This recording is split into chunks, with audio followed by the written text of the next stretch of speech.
तो फ्रेंड, स्वागत है आपका अपने चैनल लास्ट क्लास में। आज की इस वीडियो में हम आपका टेस्ट लेंगे। इस टेस्ट में हिंदी और संस्कृत से कुल मिला के 30 ऑब्जेक्टिव प्रश्न रहेगा, जो आपके बोर्ड परीक्षा के लिए काफी महत्वपूर्ण रहेगा। तो प्लीज आप लोग टेस्ट को बिल्कुल शुरू से लेके अंत तक दीजिएगा और लास्ट में हमें जरूर बताइएगा कि आपका 30 प्रश्नों में से कितना सही हुआ। और चैनल को अभी तक आप सब्सक्राइब नहीं किए हैं तो चैनल को सब्सक्राइब कर लीजिएगा और सब्सक्राइब करने के बाद एक बेल आइकन आता है तो बेल आइकन को दबा के ऑल पे कर लीजिएगा, ताकि जब भी लाइव क्लास हो तो आपके पास नोटिफिकेशन पहुंचता रहे। तो आइए शुरू करते हैं पहले नंबर प्रश्न से। तो पहला नंबर प्रश्न है कि अविन्यो फ्रांस का एक प्रमुख केंद्र रहा है। ए ऑप्शन है संगीत का, बी ऑप्शन है कला का, सी ऑप्शन है नृत्य का, डी ऑप्शन है श्रवण का। तो यहाँ पे आपको बताना है कि अविन्यो फ्रांस का एक प्रमुख केंद्र रहा है। तो किसका केंद्र रहा है? तो कला का केंद्र रहा है, इसे आपको याद रखना है। यहाँ पे बी ऑप्शन बिल्कुल ही सही हो जाएगा। ये देखते हैं अगला प्रश्न, 2 नंबर प्रश्न है कि महान से भी महान कौन है। ए ऑप्शन है आत्मा, बी ऑप्शन है देवता, सी ऑप्शन है ऋषि, डी ऑप्शन है दानव। तो यहाँ पे आपको बताना है कि महान से भी महान कौन है। तो महान से भी महान आत्मा है, इसे आपको याद रखना है। यहाँ पे ए ऑप्शन बिल्कुल ही सही हो जाएगा। ये देखते हैं अगला प्रश्न, 3 नंबर प्रश्न है कि बिरजू महाराज का संबंध किससे है। ए ऑप्शन है बांसुरी वादन से, बी ऑप्शन है तबला वादन से, सी ऑप्शन है कथक नृत्य से, डी ऑप्शन है संतूर वादन से। तो यहाँ पे आपको बताना है कि बिरजू महाराज का संबंध किससे है। तो बिरजू महाराज का संबंध कथक नृत्य से है, इसे आपको याद रखना है। यहाँ पे सी ऑप्शन बिल्कुल ही सही हो जाएगा। ये देखते हैं अगला प्रश्न, 4 नंबर प्रश्न है कि किसकी विजय नहीं होती है। ए ऑप्शन है सत्य की, बी ऑप्शन है असत्य की, सी ऑप्शन है धर्म की, डी ऑप्शन है सत्य और असत्य दोनों की। तो यहाँ पे आपको बताना है कि किसकी विजय नहीं होती है। तो असत्य की विजय नहीं होती है, इसे आपको याद रखना है। यहाँ पे बी ऑप्शन बिल्कुल ही सही हो जाएगा। ये देखते हैं अगला प्रश्न, 5 नंबर प्रश्न है कि बिरजू महाराज का संबंध किस घराने से था। ए ऑप्शन है डुमराव घराने से, बी ऑप्शन है बनारस घराने से, सी ऑप्शन है लखनऊ घराने से, डी ऑप्शन है दिल्ली घराने से। तो यहाँ पे आपको बताना है कि बिरजू महाराज का संबंध किस घराने से था। तो बिरजू महाराज का संबंध लखनऊ घराने से था, इसे आपको याद रखना है। यहाँ पे सी ऑप्शन बिल्कुल ही सही हो जाएगा। काफी महत्वपूर्ण 30 ऑब्जेक्टिव प्रश्न है। तो प्लीज आप लोग टेस्ट को बिल्कुल शुरू से लेके अंत तक दीजिएगा और लास्ट में हमें जरूर बताइएगा कि आपका 30 प्रश्नों में से कितना सही हुआ। और वीडियो को लाइक नहीं किए हैं तो प्लीज आप लोग वीडियो को लाइक भी कर दीजिएगा। ये देखते हैं अगला प्रश्न, 6 नंबर प्रश्न है कि भारतीय संस्कृति का परिचय किससे होता है। ए ऑप्शन है आचरण से, बी ऑप्शन है संस्कार से, सी ऑप्शन है व्यवहार से, डी ऑप्शन है इनमें से कोई नहीं। तो यहाँ पे आपको बताना है कि भारतीय संस्कृति का परिचय किससे होता है। तो भारतीय संस्कृति का परिचय संस्कारों से होता है, इसे आपको याद रखना है। यहाँ पे बी ऑप्शन बिल्कुल ही सही हो जाएगा। ये देखते हैं अगला प्रश्न, 7 नंबर प्रश्न है कि बिरजू महाराज एवं उनके पिता किस राज दरबार में नाचते थे। ए ऑप्शन है बनारस के राज दरबार में, बी ऑप्शन है लखनऊ के राज दरबार में, सी ऑप्शन है सीतापुर के राज दरबार में, डी ऑप्शन है रामपुर के राज दरबार में। तो यहाँ पे आपको बताना है कि बिरजू महाराज एवं उनके पिता किस राज दरबार में नाचते थे। तो रामपुर के राज दरबार में नाचते थे, इसे आपको याद रखना है। यहाँ पे डी ऑप्शन बिल्कुल ही सही हो जाएगा। ये देखते हैं अगला प्रश्न, 8 नंबर प्रश्न है कि अक्षर आरंभ कैसा संस्कार है। ए ऑप्शन है विवाह संस्कार, बी ऑप्शन है शिक्षा संस्कार, सी ऑप्शन है उपनयन संस्कार, डी ऑप्शन है इनमें से कोई नहीं। तो यहाँ पे आपको बताना है कि अक्षर आरंभ कैसा संस्कार है। तो ये शिक्षा संस्कार है, इसे आपको याद रखना है। यहाँ पे बी ऑप्शन बिल्कुल ही सही हो जाएगा। ये देखते हैं अगला प्रश्न, 9 नंबर प्रश्न है कि भारतीय संविधान किसने लिखा है। ए ऑप्शन है महात्मा गांधी जी ने, बी ऑप्शन है भीमराव अंबेडकर ने, सी ऑप्शन है जवाहरलाल नेहरू ने, डी ऑप्शन है इनमें से कोई नहीं। तो यहाँ पे आपको बताना है कि भारतीय संविधान किसने लिखा है। तो भारतीय संविधान भीमराव अंबेडकर ने लिखा है, इसे आपको याद रखना है। यहाँ पे बी ऑप्शन बिल्कुल ही सही हो जाएगा। ये देखते हैं अगला प्रश्न 10 नंबर प्रश्न है कि लेखक अभिनयों में कितने दिन तक रहे। ए ऑप्शन है 4 दिन तक, बी ऑप्शन है 10 दिन तक, सी ऑप्शन है 19 दिन तक, डी ऑप्शन है 25 दिन तक। तो यहाँ पे आपको बताना है कि लेखक अभिनयों में कितने दिन तक रहे। तो 19 दिन तक रहे, इसे आपको याद रखना है। काफी महत्वपूर्ण प्रश्न है ये आपके बोर्ड परीक्षा के लिए। यहाँ पे सी ऑप्शन बिल्कुल ही सही हो जाएगा। ये देखते हैं अगला प्रश्न 11 नंबर प्रश्न है कि पटना का इतिहास कितना वर्ष पुराना है। ए ऑप्शन है 2500 वर्ष पुराना, बी ऑप्शन है 2000 वर्ष पुराना, सी ऑप्शन है 1500 वर्ष पुराना, डी ऑप्शन है 1000 वर्ष पुराना। तो यहाँ पे आपको बताना है कि पटना का इतिहास कितना वर्ष पुराना है। तो पटना का इतिहास 2500 वर्ष पुराना है, इसे आपको याद रखना है। यहाँ पे ए ऑप्शन बिल्कुल ही सही हो जाएगा। ये देखते हैं अगला प्रश्न 12 नंबर प्रश्न है कि जन्म से ही पागल कौन है। ए ऑप्शन है सीता, बी ऑप्शन है लक्ष्मी, सी ऑप्शन है मंगू, डी ऑप्शन है माँ। तो यहाँ पे आपको बताना है कि जन्म से ही पागल कौन है।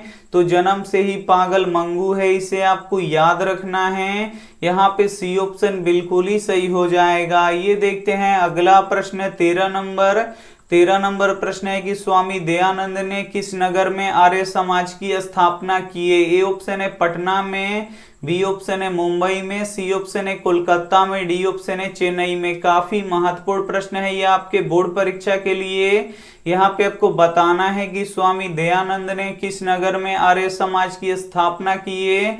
तो मुंबई में की है, इसे आपको याद रखना है। यहाँ पे बी ऑप्शन बिल्कुल ही सही हो जाएगा। ये देखते हैं अगला प्रश्न 14 नंबर प्रश्न है कि मैक्स मूलर कहाँ के रहने वाले थे। ए ऑप्शन है भारत के, बी ऑप्शन है पाकिस्तान के, सी ऑप्शन है जर्मनी के, डी ऑप्शन है अमेरिका के। तो यहाँ पे आपको बताना है कि मैक्स मूलर कहाँ के रहने वाले थे।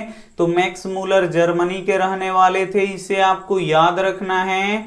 यहाँ पे सी ऑप्शन बिल्कुल ही सही हो जाएगा। ये देखते हैं अगला प्रश्न 15 नंबर प्रश्न है कि मेगास्थनीज किसके समय में पटना आया था। ए ऑप्शन है अशोक के समय में, बी ऑप्शन है मुगल काल के समय में, सी ऑप्शन है चंद्रगुप्त मौर्य के समय में, डी ऑप्शन है अंग्रेजों के समय में। तो यहाँ पे आपको बताना है कि मेगास्थनीज किसके समय में पटना आया था। तो चंद्रगुप्त मौर्य के समय में पटना आया था, इसे आपको याद रखना है। यहाँ पे सी ऑप्शन बिल्कुल ही सही हो जाएगा। काफी महत्वपूर्ण 30 ऑब्जेक्टिव प्रश्न हैं। तो प्लीज आप लोग टेस्ट को बिल्कुल शुरू से लेके अंत तक दीजिएगा और लास्ट में हमें जरूर बताइएगा कि आपका 30 प्रश्नों में से कितना सही हुआ। और वीडियो को लाइक नहीं किए हैं तो प्लीज आप लोग वीडियो को लाइक भी कर दीजिएगा। ये देखते हैं अगला प्रश्न 16 नंबर प्रश्न है कि बिरजू महाराज के पिता की मृत्यु किससे हुई। ए ऑप्शन है लूह से, बी ऑप्शन है तपेदिक से, सी ऑप्शन है कैंसर से, डी ऑप्शन है डायरिया से। तो यहाँ पे आपको बताना है कि बिरजू महाराज के पिता की मृत्यु किससे हुई। तो लूह से हुआ, इसे आपको याद रखना है। यहाँ पे ए ऑप्शन बिल्कुल ही सही हो जाएगा। ये देखते हैं अगला प्रश्न 17 नंबर प्रश्न है कि महावीर मंदिर कहाँ स्थित है। ए ऑप्शन है गया में, बी ऑप्शन है बक्सर में, सी ऑप्शन है पटना में, डी ऑप्शन है आरा में। तो यहाँ पे आपको बताना है कि महावीर मंदिर कहाँ स्थित है। तो महावीर मंदिर पटना में स्थित है, इसे आपको याद रखना है। यहाँ पे सी ऑप्शन बिल्कुल ही सही हो जाएगा। ये देखते हैं अगला प्रश्न 18 नंबर प्रश्न है कि वारेन हेस्टिंग्स कहाँ का गवर्नर जनरल था। ए ऑप्शन है भारत का, बी ऑप्शन है यूनान का, सी ऑप्शन है श्रीलंका का, डी ऑप्शन है जर्मनी का। तो यहाँ पे आपको बताना है कि वारेन हेस्टिंग्स कहाँ का गवर्नर जनरल था। तो भारत का था, इसे आपको याद रखना है। यहाँ पे ए ऑप्शन बिल्कुल ही सही हो जाएगा। ये देखते हैं अगला प्रश्न 19 नंबर प्रश्न है कि पटना नगर की पालिका देवी कौन है। ए ऑप्शन है शीतला देवी, बी ऑप्शन है काली देवी, सी ऑप्शन है पटन देवी, डी ऑप्शन है गौरी देवी। तो यहाँ पे आपको बताना है कि पटना नगर की पालिका देवी कौन है, तो पटन देवी है, इन्हें आपको याद रखना है। काफी महत्वपूर्ण प्रश्न है। यहाँ पे सी ऑप्शन बिल्कुल ही सही हो जाएगा। ये देखते हैं अगला प्रश्न 20 नंबर प्रश्न है कि बुद्ध एंड हिज धम्मा के लेखक कौन है। ए ऑप्शन है भीमराव अंबेडकर, बी ऑप्शन है जवाहरलाल नेहरू, सी ऑप्शन है मैक्स मुलर, डी ऑप्शन है गुणाकर मुले। तो यहाँ पे आपको बताना है कि बुद्ध एंड हिज धम्मा के लेखक कौन है, तो भीमराव अंबेडकर है, इन्हें आपको याद रखना है। यहाँ पे ए ऑप्शन बिल्कुल ही सही हो जाएगा। ये देखते हैं अगला प्रश्न 21 नंबर प्रश्न है कि वेदों की ओर लौटो का नारा किसने दिया। ए ऑप्शन है दयानंद ने, बी ऑप्शन है विद्यासागर ने, सी ऑप्शन है विवेकानंद ने, डी ऑप्शन है इनमें से कोई नहीं। तो यहाँ पे आपको बताना है कि वेदों की ओर लौटो का नारा किसने दिया, तो दयानंद ने दिया, इसे आपको याद रखना है। यहाँ पे ए ऑप्शन बिल्कुल ही सही हो जाएगा। ये देखते हैं अगला प्रश्न 22 नंबर प्रश्न है कि प्लेटो और कांट थे। ए ऑप्शन है वीर, बी ऑप्शन है महान दार्शनिक, सी ऑप्शन है नाविक, डी ऑप्शन है सैनिक। तो यहाँ पे आपको बताना है कि प्लेटो और कांट थे, तो प्लेटो और कांट क्या थे, तो ये महान दार्शनिक थे, इसे आपको याद रखना है। यहाँ पे बी ऑप्शन बिल्कुल ही सही हो जाएगा। ये देखते हैं अगला प्रश्न 23 नंबर प्रश्न है कि प्राणी के हृदय रूपी गुफा में कौन विद्यमान है। ए ऑप्शन है आत्मा, बी ऑप्शन है शरीर, सी ऑप्शन है देव, डी ऑप्शन है राक्षस। तो यहाँ पे आपको बताना है कि प्राणी के हृदय रूपी गुफा में कौन विद्यमान है, तो आत्मा विद्यमान है, इसे आपको याद रखना है। यहाँ पे ए ऑप्शन बिल्कुल ही सही हो जाएगा। ये देखते हैं अगला प्रश्न 24 नंबर प्रश्न है कि खोखा के दांत किसने तोड़ डाले। ए ऑप्शन है कासू ने, बी ऑप्शन है मदन ने, सी ऑप्शन है सेन साहब ने, डी ऑप्शन है गिरधर लाल ने। तो यहाँ पे आपको बताना है कि खोखा के दांत किसने तोड़ डाले, तो खोखा के दांत मदन ने तोड़ डाले, इसे आपको याद रखना है। यहाँ पे बी ऑप्शन बिल्कुल ही सही हो जाएगा। ये देखते हैं अगला प्रश्न 25 नंबर प्रश्न है कि सिख संप्रदाय के 10वें गुरु कौन हैं। ए ऑप्शन है गुरु गोविंद सिंह, बी ऑप्शन है अमर सिंह, सी ऑप्शन है मनमोहन सिंह, डी ऑप्शन है तेग बहादुर। तो यहाँ पे आपको बताना है कि सिख संप्रदाय के 10वें गुरु कौन हैं, तो सिख संप्रदाय के 10वें गुरु गुरु गोविंद सिंह हैं, इन्हें आपको याद रखना है। यहाँ पे ए ऑप्शन बिल्कुल ही सही हो जाएगा। और गुरु गोविंद सिंह का जन्म पटना में हुआ था, तो ये भी साथ में आपको याद रखना है। आइए देखते हैं अगला प्रश्न 26 नंबर प्रश्न है कि संतू मछली लेकर क्यों भागा। ए ऑप्शन है बेचने के लिए, बी ऑप्शन है काटने के लिए, सी ऑप्शन है खाने के लिए, डी ऑप्शन है कुआं में डालने के लिए। तो यहाँ पे आपको बताना है कि संतू मछली लेकर क्यों भागा, तो संतू मछली लेकर कुएं में डालने के लिए भागा, इसे आपको याद रखना है। यहाँ पे डी ऑप्शन बिल्कुल ही सही हो जाएगा। ये देखते हैं अगला प्रश्न 27 नंबर प्रश्न है कि पथिक कहाँ फंस गया। ए ऑप्शन है मध्य जल में, बी ऑप्शन है समतल भूमि पर, सी ऑप्शन है कीचड़ में, डी ऑप्शन है जंगल में। तो यहाँ पे आपको बताना है कि पथिक कहाँ फंस गया, तो पथिक कीचड़ में फंस गया, इसे आपको याद रखना है। यहाँ पे सी ऑप्शन बिल्कुल ही सही हो जाएगा। ये देखते हैं अगला प्रश्न 28 नंबर प्रश्न है कि जाति प्रथा का सबसे बड़ा दोष क्या है। ए ऑप्शन है लिंग निर्धारित करना, बी ऑप्शन है पेशे का निर्धारित करना, सी ऑप्शन है संस्कार का निर्धारित करना, डी ऑप्शन है इनमें से कोई नहीं। तो यहाँ पे आपको बताना है कि जाति प्रथा का सबसे बड़ा दोष क्या है, तो जाति प्रथा का सबसे बड़ा दोष पेशे का निर्धारित करना है, इसे आपको याद रखना है। यहाँ पे बी ऑप्शन बिल्कुल ही सही हो जाएगा। ये देखते हैं अगला प्रश्न 29 नंबर प्रश्न है कि मंगलम पाठ कहाँ से संकलित है। ए ऑप्शन है वेद से, बी ऑप्शन है पुराण से, सी ऑप्शन है उपनिषद से, डी ऑप्शन है वेदांग से। तो यहाँ पे आपको बताना है कि मंगलम पाठ कहाँ से संकलित है। तो मंगलम पाठ उपनिषद से संकलित है, इसे आपको याद रखना है। यहाँ पे सी ऑप्शन बिल्कुल ही सही हो जाएगा। ये देखते हैं अंतिम प्रश्न 30 नंबर। 30 नंबर प्रश्न है कि रिश्तेदार के पत्नी के कितने रुपए खो गए थे। ए ऑप्शन है 10 रुपया, बी ऑप्शन है 15 रुपया, सी ऑप्शन है 11 रुपया, डी ऑप्शन है 20 रुपया। तो यहाँ पे आपको बताना है कि रिश्तेदार की पत्नी के कितने रुपए खो गए थे। तो 11 रुपए खो गए थे, इसे आपको याद रखना है। यहाँ पे सी ऑप्शन बिल्कुल ही सही हो जाएगा। यहाँ पे आप 30 प्रश्नों का टेस्ट दे चुके हैं। तो अब आप हमें कमेंट करके बता दीजिए कि आपका 30 प्रश्नों में से कितना सही हुआ। जिन बच्चों का यहाँ पे 25 प्लस सही होता है तो उनका तैयारी काफी अच्छी चल रही है, और बिल्कुल ऐसी तैयारी आपको परीक्षा के दिन तक करना है। और जिन बच्चों का यहाँ पे 20 के नीचे सही होता है तो उनको और थोड़ा सा पढ़ने की जरूरत है। तो प्लीज आप लोग मन लगा के पढ़ाई कीजिए, और इसमें से जो भी प्रश्न आपका गलती हुआ हो उसे आप लोग नोटबुक पे लिख के उसका रिवीजन करते रहिए। और वीडियो को लाइक नहीं किए हैं तो प्लीज आप लोग वीडियो को लाइक कर दीजिएगा।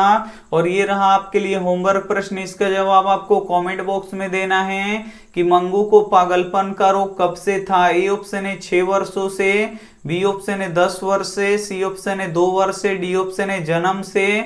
तो इसमें से जो भी ऑप्शन आपको सही लगे वो आप हमें कमेंट करके जरूर बताइएगा। और वीडियो को लाइक नहीं किए हैं तो प्लीज आप लोग वीडियो को लाइक कर दीजिएगा, और अपने दोस्तों के पास इस वीडियो को जरूर शेयर कीजिएगा। और चैनल को अभी तक आप सब्सक्राइब नहीं किए हैं तो चैनल को सब्सक्राइब कर लीजिएगा। और सब्सक्राइब करने के बाद एक बेल आइकन आता है तो बेल आइकन को दबा के ऑल पे कर लीजिएगा, ताकि जब भी लाइव क्लास हो तो आपके पास नोटिफिकेशन पहुंचता रहे। Thank you for watching. मिलते हैं अगले वीडियो में। अब यहाँ पे 1:30 बजे दिन में क्लास होगा तो आप लोग 1:30 बजे दिन में जरूर जुड़िएगा। Thank you for watching. मिलते हैं अगले वीडियो में, तब तक अपना ध्यान रखिए, मन लगा के पढ़ाई कीजिए। Take care and bye.